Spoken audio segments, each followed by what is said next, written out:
Hello friends, welcome to my channel fun and family vlog. आज के इस blog के अंदर हम बात करने जा रहे हैं देसी महीने वैशाख की। वैशाख मास का महात्म्य क्या है, इसकी क्या कथा है। इस तरह के प्रश्न एक बार राजा अम्बरीश ने देवर्षि नारद जी से पूछे थे। तो नारद जी ने उन्हें जो कुछ भी बताया वो सब बना वैशाख महात्म्य। वैशाख महात्म्य की संपूर्ण कथा को 25 भागों में बांटा गया है। 25 भागों का अध्याय किया जाता है। 25 अध्याय जो हैं ये पूरे महीने के अंदर पढ़े जाते हैं। क्या दान करना चाहिए, क्या नहीं करना चाहिए, इसके ऊपर ये सारी की सारी कथा बनती है। और हमारे इस व्लॉग के अंदर आपको ये 25 के 25 अध्याय सुनने को मिलेंगे। आप बने रहिए हमारे इस चैनल के साथ और आप सुनिए वैशाख महात्म्य। आज वैशाख महात्म्य के हम 2 अध्याय पढ़ने जा रहे हैं। वैशाख महात्म्य जो है वो समर्पित है भगवान विष्णु और माता लक्ष्मी जी को। चलिए शुरू करते हैं इसके आज के 2 अध्याय। सबसे पहले मनुष्य में श्रेष्ठ नर और नारायण को नमस्कार कर और देवी सरस्वती तथा व्यास जी को प्रणाम कर उनकी जय बोलते हैं। सूत जी बोले, परम मेष्टि ब्रह्मा के पुत्र नारद जी से राजा अम्बरीश ने पवित्र वैशाख मास का महात्म्य पूछा। राजा अम्बरीश बोले, हे ब्राह्मण, जो संपूर्ण महीनों के महात्म्य वर्णन किए वह मैंने अच्छी तरह से सुने हैं। सभी महीनों में वैशाख मास श्रेष्ठ है, अतः वैशाख का महात्म्य विस्तार से कहिए। यह मास भगवान विष्णु को प्यारा क्यों है, इसमें कौन कौन से काम किए जाते हैं, उन्हें कौन कौन से धर्म कार्य उन्हें क्यों प्रिय हैं, क्या दान करना चाहिए, उन्हें क्या फल इनका क्या फल होता है, ये सब कार्य किस प्रकार से देवता को प्रसन्न करने वाले होते हैं, और इस मास में करने योग्य काम क्या है, इसमें क्या दान किया जाता है, उसका फल क्या है और उसका उद्देश्य क्या है, इस मास में किन किन वस्तुओं से भगवत पूजन करना चाहिए, यह सब मुझे विस्तार से बताएं। नारद जी बोले, हे राजन, सब महीनों का महात्म्य पहले विष्णु जी ने लक्ष्मी जी से किया था, जो मुझे ब्रह्मा जी ने कहा है। सब महीनों में कार्तिक, माघ और वैशाख मास श्रेष्ठ है, लेकिन इनमें भी वैशाख मास अपनी अलग ही महत्वता रखता है। यह महीना माता के समान सब जीवों को अभीष्ट फल देने वाला है। इस महीने में दान, यज्ञ, व्रत और स्नान करने से सब पापों का नाश होता है। यह महीना धर्म, कर्म, यज्ञ और तप का सार है। इसकी देवता भी प्रशंसा करते हैं। यह मास विद्याओं में वेद विद्या के समान, मंत्रों में प्रणव, वृक्षों में कल्प वृक्ष, गौओं में कामधेनु, नागों में शेष, पक्षियों में गरुड़ के समान है।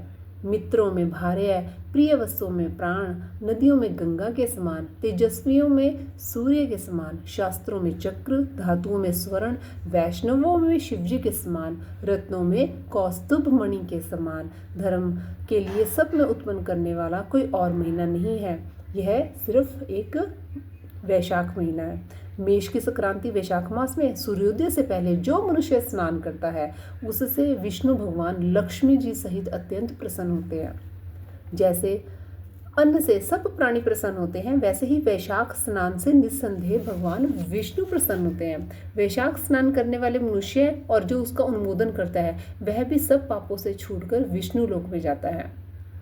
मेष राशि के सूर्य में वैशाख मास में प्रातःकाल एक बार भी स्नान कर जो मनुष्य आह्वनिक करता है वह महापापों से छूटकर विष्णु लोक को जाता है।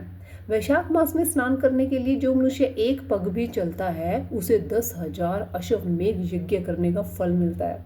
इसमें संदेह नहीं। एकाग्रचित हो जो ऐसा संकल्प भी करता है उसे भी निस्संदेह 100 यज्ञ का पुण्य प्राप्त होता है। वैशाख स्नान के लिए धनुष्य बराबर भी जो मनुष्य चलता है वह संसार के बंधनों से छूटकर वैकुंठ को प्राप्त होता है। ब्रह्मांड भर में तीनों लोकों में जितने तीर्थ हैं वे सब नगर बाहर के थोड़े से जल में भी रहते हैं। अर्थात वैशाख मास में स्नान के लिए किसी तीर्थ में अगर ना भी जा सके तो नगर के बाहर किसी जलाशय में स्नान करना चाहिए।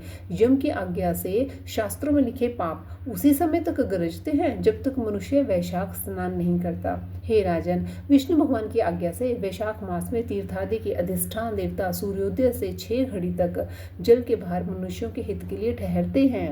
हे राजन, उस समय तक भी जो लोग स्नान के लिए नहीं आते हैं उन्हें दारुण श्राप दे अपने स्थान को चले जाते हैं, इसलिए वैशाख स्नान अवश्य करना चाहिए। ये था हमारा अध्याय 1। अब मैं इसका दूसरा अध्याय पढ़ने जा रही हूँ। नारद जी बोले, हे राजन, वैशाख के समान कोई महीना नहीं है, सतयुग के समान दूसरा युग नहीं है, वेद के समान शास्त्र नहीं, गंगा जी के समान कोई तीर्थ नहीं है, जलदान के समान दूसरा दान नहीं है, भार्य के समान दूसरा सुख नहीं है, खेती जैसा कोई धन नहीं है, और जीवन के समान कोई लाभ नहीं है। उपवास जैसा दूसरा तप नहीं, दान जैसा सुख और दया के समान दूसरा धर्म तथा नेत्रों के समान कोई ज्योति नहीं है।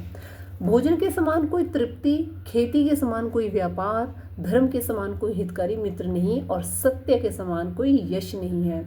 आरोग्य समान कोई हर्ष, केशव के समान कोई रक्षक नहीं है, माधव के तुल्य संसार में कोई पवित्र नहीं है। ऐसा परमोत्तम वैशाख मास शेष ये भगवान को सदा प्रिय है। भगवान के इस प्यारे से महीने में, इस महीने में जो लोग बिना व्रत किए व्यतीत करते हैं वे धर्महीन होकर शीघ्र ही पशु जोनि पाते हैं। उनका कुआं, बावड़ी बनाना, बगीचा लगवाना आदि सर्व धर्म व्यर्थ है, उनका कुछ भी फल नहीं मिलता। जो मनुष्य वैशाख मास में नियम पूर्वक भोजन आदि करते हैं वे विष्णु भगवान की सायुज्य मुक्ति को अवश्य प्राप्त होते हैं, इसमें संदेह नहीं। संसार में अनेक प्रकार के दान और व्रत हैं, परंतु उनके करने से शरीर को अत्यंत परिश्रम होता है। उनके संसार में बार बार जन्म लेना पड़ता है, परंतु वैशाख मास में केवल स्नान कर लेने से ही प्राणी आवागमन से छूट जाता है।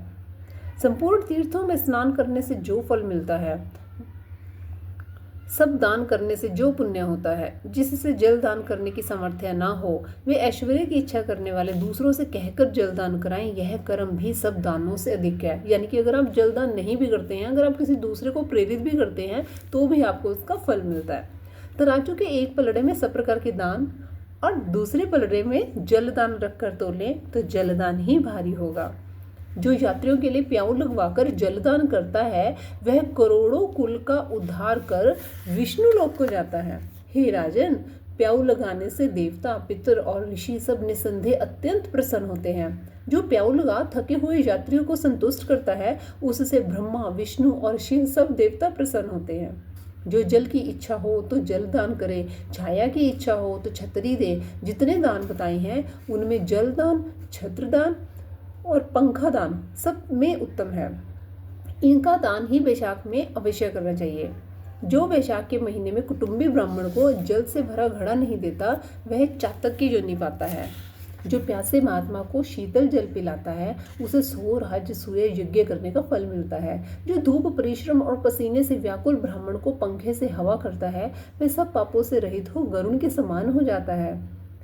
जो थके ब्राह्मण को वस्त्र से हवा करता है वे सब पापों से छूट विष्णु भगवान की सायुज्य मुक्ति पाता है। जो शुद्ध मन से ताड़ का पंखा दान करते हैं वे सब पापों से छूटकर विष्णु लोक को जाते हैं। हे राजन, हे राजेंद्र, आध्यात्मिक सुख की शांति के निमित्त वैशाख मास में छत्री दान करना अत्यंत उचित है। वैशाख में जो खड़ाऊ दान करते हैं वे यमदूतों का तिरस्कार कर विष्णु लोक को जाते हैं। जो वैशाख मास में जूता दान करते हैं उन्हें नरक की यातना नहीं भोगनी पड़ती, ना उन्हें संसार के दुख सताते हैं। ब्राह्मण की याचना करने पर खड़ाऊ दान करने वाला पृथ्वी पर करोड़ों जन्म तक राजा होता है।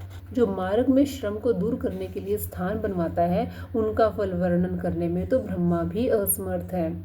दोपहर को जो कोई अतिथि या ब्राह्मण मिले उनको भोजन कराने का फल ब्रह्मा जी भी वर्णन नहीं कर सकते हैं। हे राजन, अन्नदान मनुष्य को तत्काल तृप्ति करने वाला है। संसार में अन्नदान के समान कोई दान नहीं। जो मनुष्य मार्ग में थके हुए ब्राह्मण को आश्रय देता है उसके पुण्य करने की ब्रह्मा में भी सामर्थ्य नहीं है।